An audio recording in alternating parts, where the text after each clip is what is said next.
Bismillahirrahmanirrahim. Assalamualaikum warahmatullahi wabarakatuh. Dan juga selamat sejahtera saya ucapkan kepada yang berbahagia Profesor Madya, Dr. Muhammad Izham, Haji Muhammad Hamzah serta rakan-rakan sekalian. Jadi hari ini saya, Fakrullah bin Osman, akan membentangkan tugasan 2 iaitu pembelajaran hybrid di pengajian tinggi sebagai suatu perubahan yang positif. Jadi dekat sini ialah kandungan dan inilah tajuklah pembelajaran hybrid di pengajian tinggi sebagai suatu perubahan yang positif. Kita pergi kepada abstrak. Kat sini kita dapat lihatlah bahawa kertas konsep ini ingin membawa pembelajaran hybrid untuk menggantikan pembelajaran atas talian dan juga pembelajaran secara tradisional iaitu secara bersemuka. Dan kita ingin mengkaji bagaimana pembelajaran hybrid dapat dilaksanakan di peringkat pengajian tinggi melalui teori dan juga model iaitu Kurt Lewin dan juga model pengurusan perubahan kota lah. Dan akhir sekali kertas konsep ini juga akan meneroka bagaimana pembelajaran hybrid dapat mengatasi kelompongan yang terdapat semasa pembelajaran atas talian dilaksanakan. Okey, seterusnya kita akan lihat pada pengenalan. Macam biasalah, kita kat sini kita akan menceritakan pasal pandemik COVID yang mana bermulalah era pembelajaran atas talian. Kemudian pelaksanaan secara total dan drastik mewujudkan pelbagai kesan dan cabaran. Okey. Dekat sini juga ada dinyatakan daripada kajian atau pendapatan Adnan Anwar, Hill dan juga Fitzgerald 2020 yang mana mengatakan bahawa pembelajaran atas talian tidak dapat mencapai matlamat yang ditetapkan, tidak menghasilkan impak yang tinggi dan juga penglibatan aktif pelajar yang merosot. Dan seterusnya kita dapat lihat dekat sini ialah berkenaan dengan perubahan yang wajar kita lakukan dalam erti kata melestarikan kemahiran teknologi serta mengikuti perkembangan pesat dalam dunia pendidikan. Jadi ilmu yang sedia ada itu kita teruskan, kita tambah baik dan kita berubah daripada atas talian semata-mata kita pergi kepada hybrid.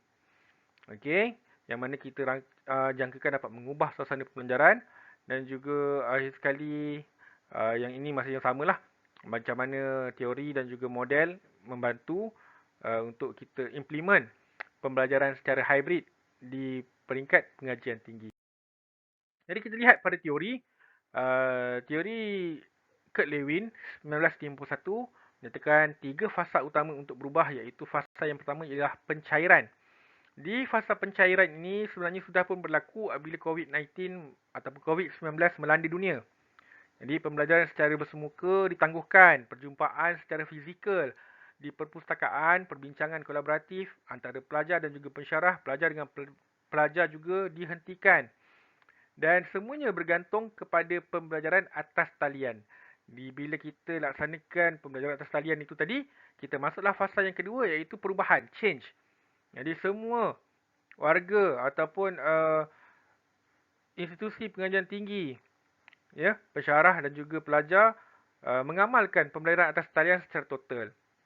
Jadi apabila kita laksanakan pembelajaran dan juga pengajaran atas talian secara total, banyaklah kaedah dan aplikasi diguna pakai dalam pada masa yang sama mencari apakah dia platform yang terbaik dalam mengadakan pembelajaran atas talian.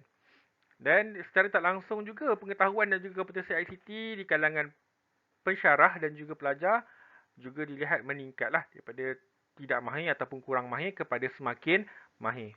Jadi bila kita masuk kepada fasa yang terakhir iaitu pembekuan semula, rephrasing, dekat sinilah kita dapat lihat bahawa peluang untuk berubah kepada sesuatu yang lebih baik itu boleh dilaksanakan.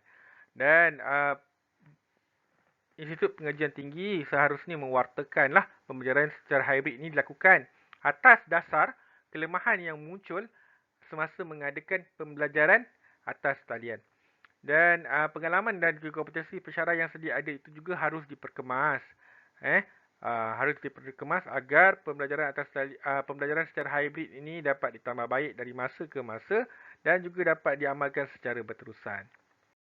Okey, kita masuk kepada model. Model 8 langkah mengurus perubahan kota 1995.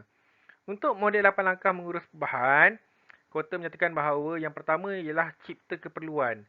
Di sini, keperluan itu timbul apabila kemahiran ICT yang diperoleh daripada pelajar dan juga pensyarah semasa pembelajaran atas talian itu diamalkan, masih segar di kalangan mereka. Selain itu, kelemahan yang timbul semasa pembelajaran atas talian juga menyebabkan pembelajaran hybrid dilihat sebagai salah satu kaedah ataupun langkah yang sesuai bagi menggantikan pembelajaran atas talian yang ada seperti sekarang lah. Okey, kemudian yang kedua ialah membentuk pakatan yang kuat. Membentuk pakatan yang kuat bererti pengajian tinggi atau pihak institusi pengajian tinggi dan juga fakulti seiring ataupun seia sekata dalam melaksanakan pembelajaran hybrid di fakulti ataupun di kampus masing-masing. Kepentingan dan keperluan pelaksanaan pembelajaran secara hybrid perlu dijelaskan secara teliti supaya organisasi faham akan perlunya perubahan ini dilakukan. Seterusnya kita pergi kepada langkah yang ketiga iaitu mencipta visi perubahan. Visi perubahan perlulah jelas dan boleh difahami oleh seluruh warga kampus ataupun organisasi di bawah pengajian tinggi. Kerana apa? Visi yang dicipta ataupun yang dibina itu akan menjadikan individu ataupun organisasi di bawahnya bermotivasi, faham dan jelas untuk bergerak seiring dalam mencapai matlamat yang telah ditetapkan. Dan langkah yang keempat, penyampaian visi, penggunaan pelbagai platform dan juga kaedah perlu dilaksanakan agar penyampaian visi itu dapat sampai kepada semua pihak yang terlibat.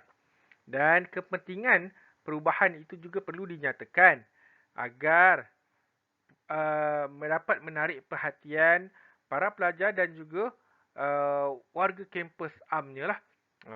Pelajar sebagai pemegang taruh. Jadi mereka inilah bagi kata kaya pengukur pada akhirnya nanti. Kesan ataupun impaknya nanti. Jadi mereka perlu faham supaya visi ini dapat dicapai.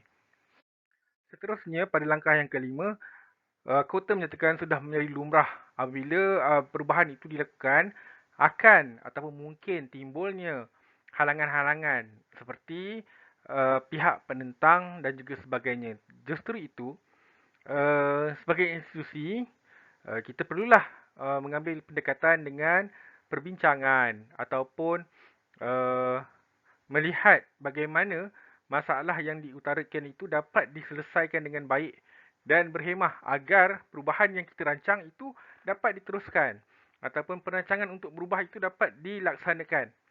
Dan pada langkah yang keenam, membentuk sasaran masa pendek. Sasaran masa pendek ini dilihat sebagai satu batu loncatan yang mana melalui sasaran masa pendek itu pihak institusi pengajian tinggi dapat melihat kekuatan, kelemahan dan juga penambahbaikan yang boleh dilakukan dalam mencapai matlamat ataupun visi yang kita dah tetapkan tadi. Dan melalui sasaran masa pendek ini juga kita dapat memotivasikan individu ataupun organisasi yang berada di bawah institusi pengajian tinggi. Seterusnya ialah bina perubahan. Terus bina perubahan. Di sini adalah fasa yang penting yang mana ataupun langkah yang penting yang mana pembelajaran hybrid itu perlu diletakkan ataupun diadakan semasa sesi pembelajaran dan juga pengajaran. Mungkin boleh dilakukan secara tugasan projek ataupun dilaksanakan secara berkala bergantung kepada kesesuaian dan juga keperluan. Di sini saya ada nyatakan situ secara bersistematik. Okey. Kadang-kadang ada topik-topik ini perlu dilakukan secara atas talian.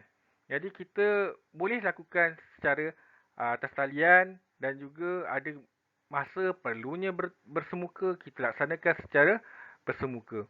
Dekat sini adalah satu proses yang mana perubahan itu kita dapat nilai bagaimana ataupun pelaksanaannya dapat dijalankan dengan baik dan juga berkesan lah. Dan akhir sekali ialah kukuhkan perubahan dalam budaya, ialah kita membudayakan pembelajaran hybrid di kalangan ataupun di institusi pengajian tinggi serta organisasi di bawahnya supaya misi kita yang kita rancang dapat dicapai dan perkara ini perlulah dilakukan secara berterusan. Boleh diwujudkan ataupun dibudayakan sehinggalah pada satu masa kita lihat ada ataupun perlunya kita berubah sekali lagi ke arah yang lebih baik, barulah kita tamatkan ataupun kita mulakan dengan perubahan yang baru. Okey. Seterusnya kita akan pergi kepada kajian literatur. Untuk kajian literatur, saya pecahkan kepada 3 bahagian iaitu definisi, kekuatan dan juga kelemahan. Definisi yang pertama daripada O'Brien dan Pitash 2015 dan juga Hisham Zakaria, Sobri dan juga Hamzah 2012 mendefinisikan pembelajaran hybrid ialah pembelajaran secara bersemuka dan digabungkan dengan penggunaan komputer semasa sesi pembelajaran. Itu dinamakan hybrid. Namun begitu, Karimi et al. 2013 dan juga Liana 2014 mendefinisikan pembelajaran hybrid sebagai gabungan pendekatan pembelajaran tradisional dan juga pembelajaran dalam talian. Okey. Dan Horn dan juga Staker 2011 menyatakan pembelajaran hybrid adalah proses pembelajaran yang fleksibel, yakni boleh berlaku secara bersemuka atau melalui atas talian. Ini ialah definisi berdasarkan pembacaan yang dilakukan lah. Kemudian kekuatan pembelajaran hybrid. Untuk kekuatan pembelajaran hybrid, yang pertama ialah dilihat lebih interaktif berbanding pembelajaran secara tradisional iaitu secara bersemuka. Ataupun pembelajaran atas talian yang mana kita berjumpa secara maya sahaja. Jadi ini ialah daripada Smith 2013 dan juga kajian Hisham et al. Pada 2012 yang dilakukan di Universiti Utara Malaysia mendapati pembelajaran hybrid menggalakkan pembelajaran sepanjang masa dan boleh berlaku di mana-mana sahaja. Okey. Ibrahim dan Mehmet pula pada 2014 menyatakan bahawa penggunaan teknologi dalam pendidikan dapat meningkatkan prestasi pelajar. Ini ialah kekuatan. Namun begitu, terdapat beberapa kelemahan ataupun penambahbaikan yang perlu dilaksanakan. Antaranya ialah daripada Liana 2014 menyatakan bahawa persediaan pelajar untuk mendapatkan keadaan yang kondusif ataupun sistem yang stabil yang di kalangan pelajar lah. Okey. Maksudnya daripada jaringan internetnya, daripada tempat belajarnya sesuai ataupun tidak. Jadi yang ini Liana tekankan bahawa perkara ini perlu diambil perhatian. Selain daripada itu, Cameron dan Green juga menyatakan bahawa perancangan yang mantap dan strategi yang berkesan diperlukan untuk melaksanakan amalan pembelajaran hybrid di peringkat pengajian tinggi. Maksudnya di peringkat antarabangsa pun benda ni masih lagi memerlukan perancangan. Nanti kita ni dalam jihad macam seiring lah, okey, dengan apa yang berlaku pada peringkat global. Seterusnya kita lihat pula pada perbincangan dapatan kajian aspek perubahan berasaskan 2 artikel yang dipilih. Jadi artikel 1, artikel 2 saya nyatakan tajuk dan juga penulisnya di situ. Saya pergi pada artikel 1 yang mana mendapati pembelajaran atas talian. Okey, kedua-dua artikel ni ialah berdasarkan pembelajaran atas talian yang dilaksanakan semasa pandemik. Felicitas B. et al. Ni menyatakan bahawa pelajar mengalami kesukaran dan prestasi mereka merosotlah dari segi motivasi, mengurus masa dan juga mengawal selia pembelajaran. Jadi mereka ni daripada bersemuka tiba-tiba atas talian berlaku kemerosotan di situ. Dan timbulnya kumpulan-kumpulan tertentu di kalangan pelajar iaitu seperti overwhelm, adapters, maintenance dan juga surrenderers. Yang mana penyataannya ada saya nyatakan dalam bentuk penulisan nanti. Dan didapati majoriti di bawah kumpulan penyelenggara ataupun maintenance. Maintenance ni ialah mana kumpulan yang menerima perubahan tetapi mengambil masa untuk mengadaptasi perubahan yang berlaku. Ini majoriti lah kebanyakan pelajar yang dijadikan sampel menyatakan perkara tersebut. Untuk artikel yang kedua, daripada Aguida B. et al. Menyatakan bahawa komponen ataupun kaedah yang digunakan perlu ditingkatkan. Maksudnya pembelajaran secara digital ini perlu dipertingkatkan.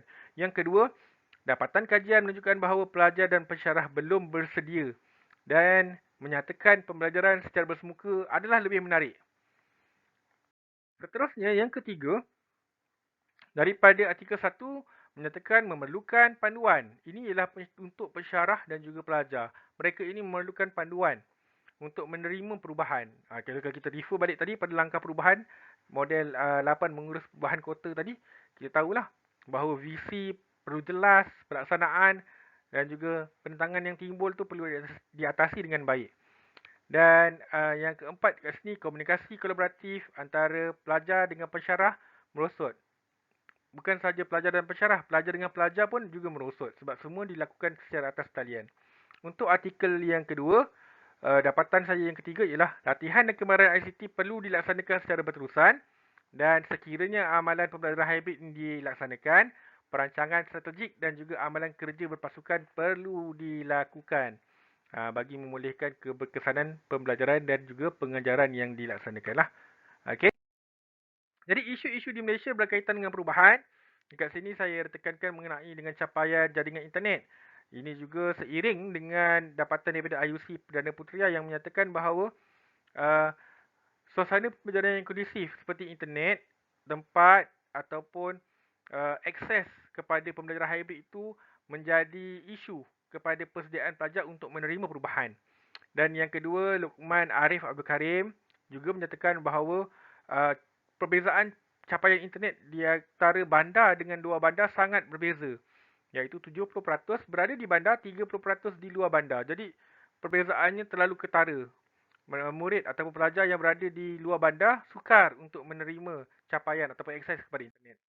Seterusnya, tenaga pengajar dapati bahawa kompetensi ICT di kalangan tenaga pengajar atau pensyarah menjadi penentulah. Jadi kesediaan tenaga pengajar untuk menjalankan sesi pembelajaran hybrid akan memudahkan proses pembelajaran. Ini dinyatakan oleh Cik Azizan dan juga Nasri. Dan Muhammad 2020 menyatakan bahawa kepelbagaian teknologi dan kaedah dapat membantu pelajar dalam sesi pembelajaran hybrid. Dekat sini dah ditekankan. So, para pensyarah dia kena bersedia untuk meningkatkan kemahiran ataupun kompetensi ICT mereka pada setiap masa. Jadi pelajar dia akan ikutlah.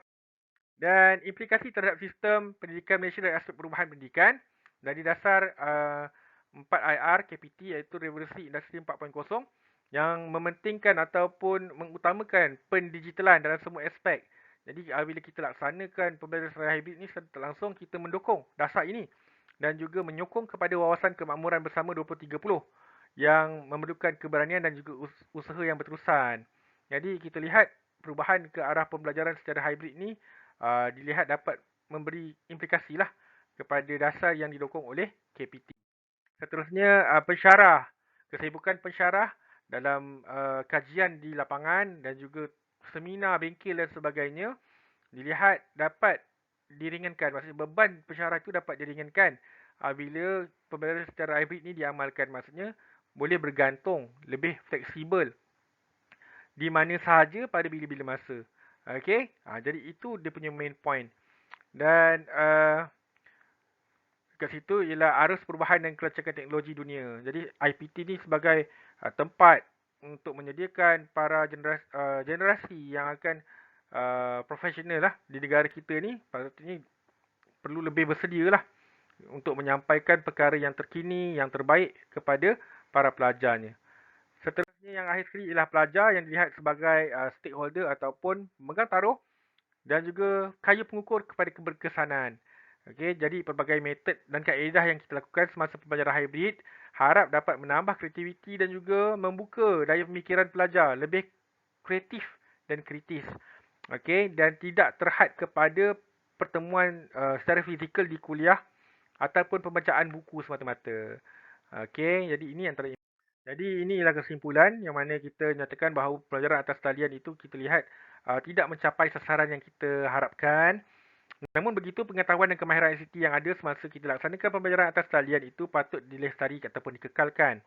Dan kegagalan untuk kita laksanakan ataupun kita teruskan kemahiran ICT yang sedia ada akan membawa kita ke belakang. Kita kembali kepada asal ke belakang.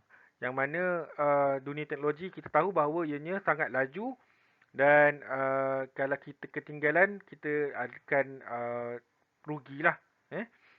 Dan perasaan ataupun rasa selesa dan yakin bahawa pembelajaran atas talian tidak akan dilaksanakan lagi itu patut dielakkan lah.